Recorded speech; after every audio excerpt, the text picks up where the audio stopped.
Star Wars Outlaws looks like it's gonna be one of the worst Star Wars games in literally decades. We already know a lot of things about this game, and not a single thing about it makes even a shred of sense. First of all, you have your classic Baby Yoda companion because everything Star Wars needs a Baby Yoda companion. We know a bunch of things about the story, and not a single one of them makes sense.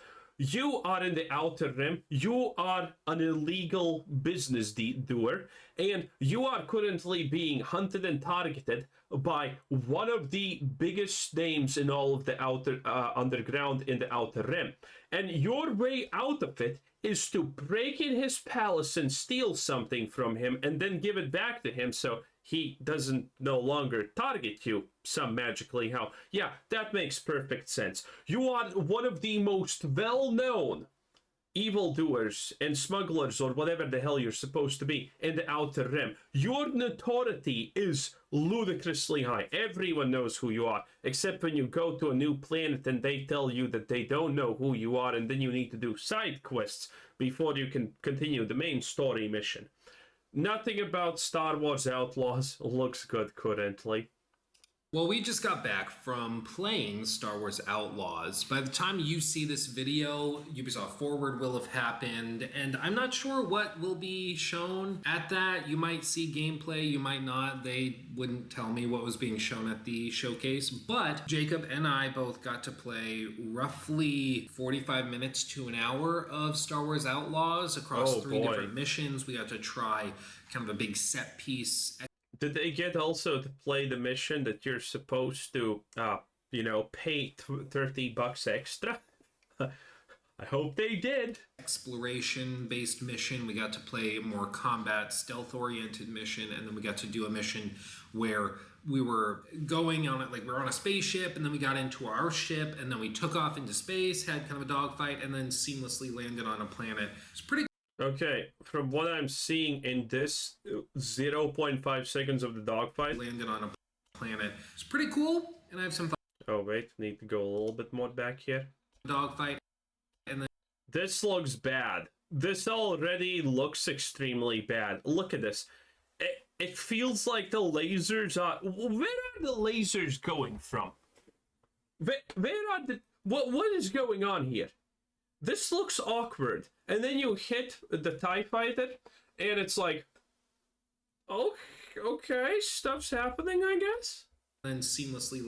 Literally 0.5 seconds of dogfighting, and I already don't like it. Great. Landed on a planet. It's pretty cool, and I have some thoughts. So the first thing to understand is that this game is currently slated for an August 2024 release date. Ooh. And I think it showed in the demos that we tried. This was probably one of the most polished demos. My favorite part about the character is how ugly she is. That makes me feel good about life and feel represented. I've played the entire week that we've been here for Summer Game Fest. I've played other demos for games that are allegedly coming soon, like Stalker 2, that were really, really rough and felt years away, but this actually did feel ready to go. Like I encountered maybe one issue the entire time I played, and it looks like it was just because the cable from the controller slipped out from the PC that it was plugged into. Other than that, It was seamless. Like the game was freakishly beautiful. Everything was super fluid. All of the environmental effects and the bustling city, all the NPCs, it was all great. No pop-in as far as I could see anywhere, and you better believe I was looking for it. No problems at all. That's actually good that there's no pop-in. Oh, by the way, the fact that this game looks decent and it looks Star Wars-ish, yeah, I believe that. I'm actually not doubting it. What I am doubting about the Star Wars Outlaws is the story and, well, the story and everything surrounding that, and how boring the game is going to be with probably, typical Ubi slop, repetitive quests and Assassin's Creed BS design. It was extremely refined and polished. The only thing that potentially you could point at is maybe well, I hope they figured that out, was during cutscenes. Sometimes the cutscenes would drop to 30 frames per second while filming, or rather while playing, and then it would be back to 60 during gameplay. Other times I don't think it was like that, so that might have just been an artifact of the demo and not something that will actually end up in the final build of the game. But other than that, like, it seemed to just be really. Listen, Dragon's Dogma barely ran for a lot of people when they were in cities. Guess what? No one literally cared. No one gave a single F. Okay? We can survive a little bit of lag. We can survive a little bit of this. We can easily survive not being the greatest visual spectacle in existence. No one cares about that. Really polished and pretty dang cool. Now, like I said, we got to try 3 different missions effectively, and Jacob and I both worked through them in the same order, basically prioritizing the combat and then exploration and then the spaceship stuff. So let's start with that. I think the spaceship stuff is going to be underwhelming. Again, those 0.5 seconds that were shown are enough for me to completely be sold on the fact it's trash. First mission. This was on one of the snowy planets, and basically you're tasked with getting inside, retrieving some artifact that has been stolen, and bringing it back to a contact that has somebody you need imprisoned, and maybe if you give them the artifact that was stolen from them, they'll release the person you need to work with. Maybe. Cool, simple enough. Basically, the mission had you go up to the front door, and when you did that, they tell you, bugger off, you're not welcome here. And then you have to find... What did I tell you? What did I tell you? Go do some side missions. Yeah, typical Ubisoft slop. A different route into the base. You kind of sneak your way around part of the building, find that access point, and then you go through a series of sort of stealth encounters where you can either just wait, no, this is different. Wow. Incapacitate somebody using what's effectively a stun gun ability that you have that's on a recharge, or you can do other cool things like distract them using your little alien pal that you work with, or there's any... I already hate what I'm seeing here. I hate this so much. Again, one of the biggest problems with modern day gaming, cinema, films, and all of these things is they can put in sparkly things everywhere, so they do put them in. They never ask why they would need this. So you're in some kind of bar, lounge type of area? Well, what the hell is this?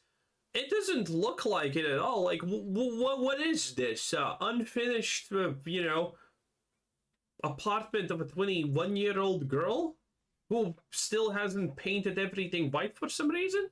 Like, this is a lounge. Well, what is this? There's a table here and there's like a awkward, unusable 3-seat thing? Well, what is this? I hate this. All of these small details ruin every game. Because they compile, and then you just slowly get out of it because the world doesn't feel real.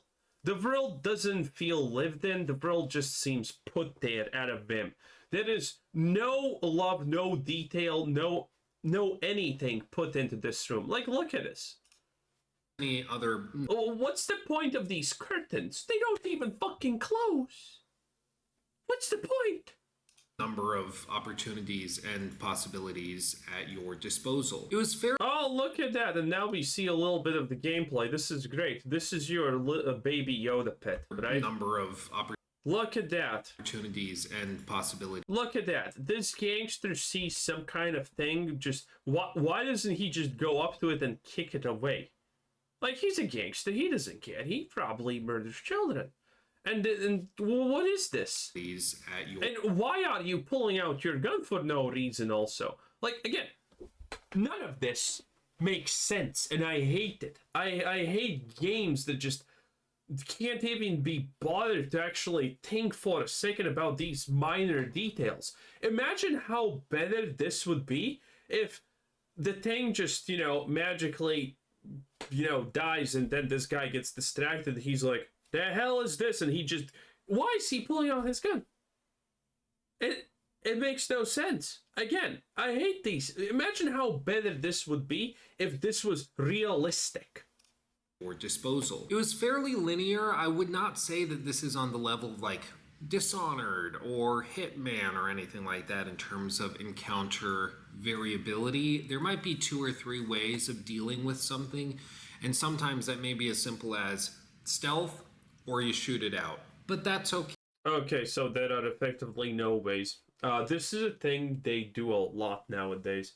They make pretend scenarios where you have choices, and these choices are gun them down or, sneak past them. So this is what it looks like. Okay, great. Assassin's Creed. Literally goddamn Assassin's Creed all over again. Okay, so long as everything else flows well and is fun, it's not a big deal. Not every game needs to have endless replayability. What was really striking to me, though, was just how fluidly sequences flowed together. And that's reflected not just in the individual beats of missions where you'll go and you achieve this objective, then you move to that objective, and then to this objective. It all flowed very, very well together. The level design was such that things flowed really well. It didn't feel like you had to backtrack out of the area. This is kind of a double-edged sword. This is not necessarily bad, but this is not also necessarily good. What he is effectively saying, you're put on a linear path, and you just always move forward. Now, that is good for simplicity's sake, but too much simplicity tends to be bad for gaming, okay? This is a problem World of Warcraft suffers a lot in retail, is the fact that you go to a place, you click on things, you go kill things, then you go and move on to the other place. You do not get the feel of a place if you stay there for 5 seconds. And effectively, this is kind of what it's telling you. This is just going to be, wow, look at this exploration. It's a big thing right there. But you never learn about it. You never spend time with it. It's just a random thing, and that's it. And you're supposed to be like, wow, it's big, or something like that. That's what she said. This is not good. I personally like it when... It's nice that levels are designed properly, but if they're just pushing you constantly forward, again, do you learn about anything about the places you are? No, these places feel hollow because of it.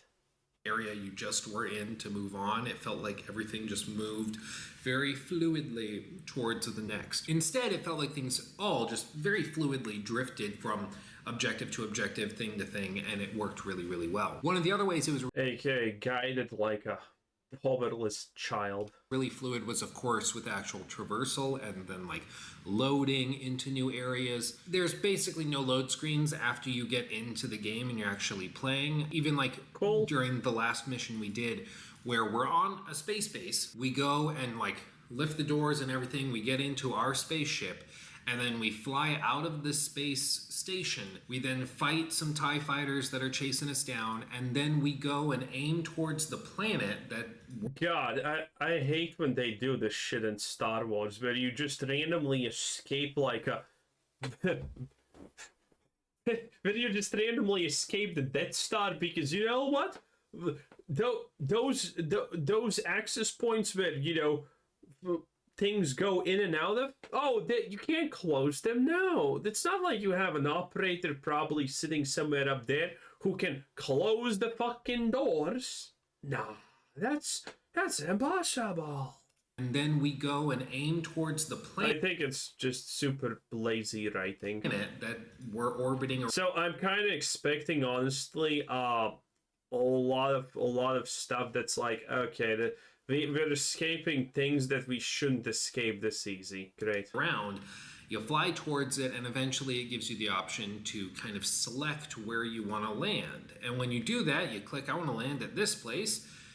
It just zooms in, you fly in, the camera angle doesn't really change at all. The clouds are the loading screen, by the way. It just shows the atmosphere. If anyone's wondering. Blowing by, and then you land in the spaceport. It's not No Man's Sky or Star Citizen levels of freedom for the player. You can't land anywhere on the planet, but... I mean, it's not a big deal, to be honest, but... It's the next best... This kind of looks awkward. Thing. This works way better than the Starfield way of doing things, in my opinion, where there's a hard load screen.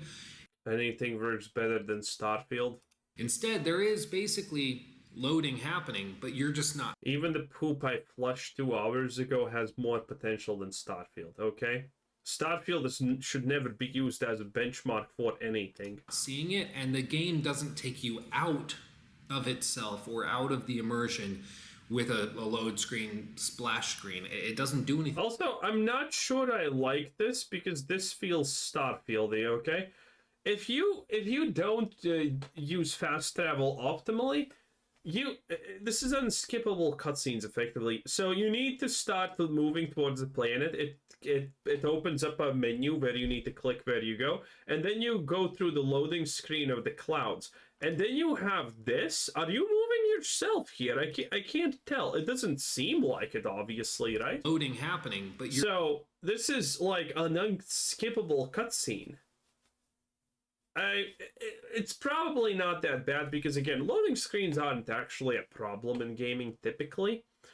But if you have them too much, it's a little bit of a drag. And that was Starfield's problem. It's not the fact that there are load screens. It's the fact that there's like literally 5 load screens in a row if you haven't mastered efficient fast traveling. And this kind of seems a little bit long. Like, look at this. 1 minute effectively of getting to the place that you want to go, that's a bit much. And then there's an unskippable cutscene. Yeah, this is 1 minute. I would honestly much rather have a loading screen than this, if I'm being completely honest here, because this is just too long. You're just not seeing it, and the game doesn't take you out of itself or out of the immersion with a load screen, splash screen. It doesn't do anything like that. Instead, it keeps you in it, and you just fluidly land and then get up, walk out your ship, and walk to the next quest objective. Again, it's just super fluid. One of the things that I thought was a little bit less fluid was sometimes the combat would be a bit easy or a bit tedious, you know, if you're fighting waves of stormtroopers. And yeah, I never talked about the combat, but the combat seems like just meh. You're using just your basic blaster pistol. You can swap different abilities for it. So some, like the basic ability is just the plasma attachment, basically, and it just will fire your typical blaster laser and deal damage. You also have a blue one that's used for breaking shields or overcharging droids who won't take damage from the traditional attachment on your pistol.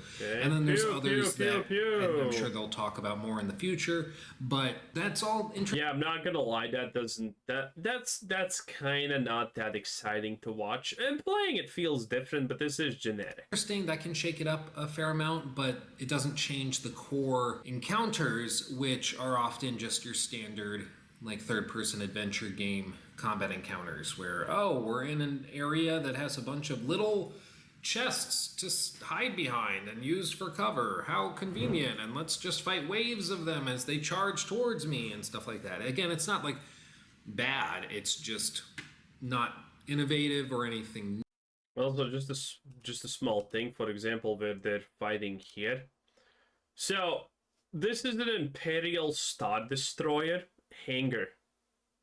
These things are supposed to fly out and whatnot. In case of emergency, why is this place filled to the brim with random shit? We're literally back to Starfield. Oh, let's put a tarp on everything because we can now. And that's kind of it. Like, this design. What? You have spaceships there and stuff. Why are you putting canisters of flammable explosive things everywhere? Like, again, how does this make sense? It doesn't. It doesn't.